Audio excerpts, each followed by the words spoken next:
अस्सलाम वालेकुम दोस्तों, आज मैं आपके लिए बहुत ही सस्ती और आसान और मज़ेदार सी मिठाई बनाने की रेसिपी लेकर आई हूँ।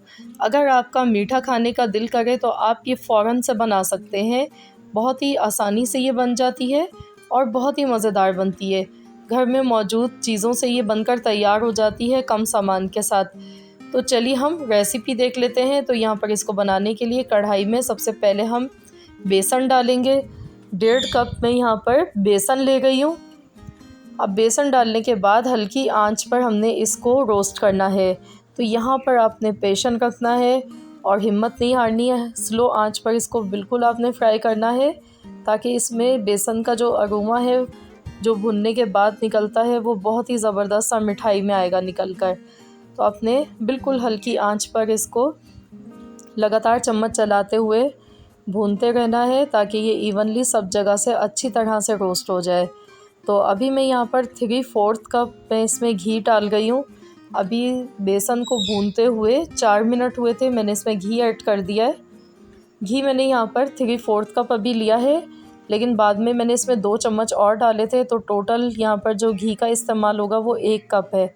आपने 1 कप घी का इस्तेमाल करना है, बिल्कुल परफेक्ट मेजरमेंट के साथ। अगर आप इस बर्फ़ी को बनाएंगे तो ये बहुत ही मज़ेदार बनकर तैयार हो जाती है।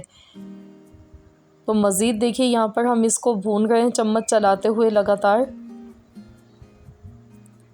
तो यहाँ पर देखिए घी इसमें कम लग रहा है, तो मैंने इसमें वीडियो में रिकॉर्ड नहीं हो सका, मैंने 2 चम्मच घी के मज़ीद और इसमें ऐड कर दिए थे। ये देखिए घी डालने के बाद इस तरह की कंसिस्टेंसी होनी चाहिए इसकी। तो इस टाइम बहुत ही ज़बरदस्त सी खुशबू आना शुरू हो चुकी है। बेसन देखिए हमारा बहुत अच्छी तरह से यहाँ पे भुन चुका है। इस तरीके से हमने अगर कढ़ाई में लगेगा नीचे तो छुड़ाते जाना है और भूनते जाना है। अब मैंने यहाँ पर कंडेंस मिल्क लिया है। कंडेंस मिल्क हम इसमें डाल देंगे। 1 कप तकरीबन मैं इसमें कंडेंस मिल्क डाल गई हूँ। अगर आपके पास ये नहीं है तो आप इसकी जगह पर शुगर का यूज़ कर सकते हैं। आप नॉर्मल चीनी डाल लें इसमें।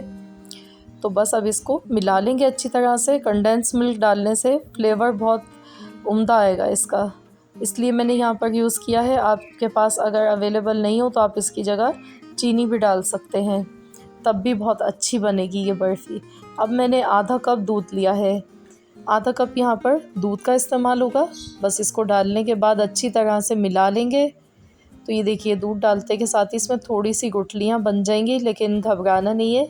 इसको लगातार हम चम्मच चलाएंगे तो ये खुद ब खुद सेट होता चला जाएगा। तो बस इसको अब हमने मीडियम गैस पर यहाँ पर पकाना है और अच्छी तरह से यहाँ पर दोबारा से इसकी भुनाई करनी है।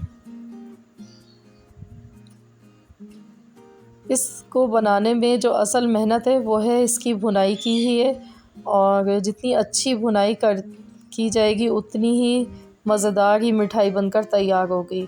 अब मैंने पिसी हुई इलायची का पाउडर डाला है इसमें, आधा चम्मच फ्लेवर के लिए।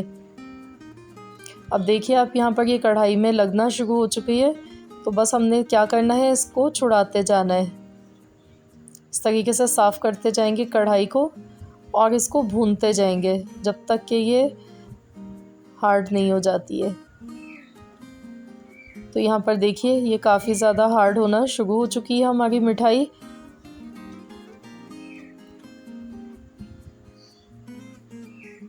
तो फ्रेंड्स, अगर आप मेरे चैनल पर नए हैं, फ़र्स्ट टाइम मेरी वीडियो को वॉच कर रहे हैं, तो मेरी आपसे एक हम्बल सी रिक्वेस्ट है कि आप मेरे चैनल को सब्सक्राइब कर लीजिए।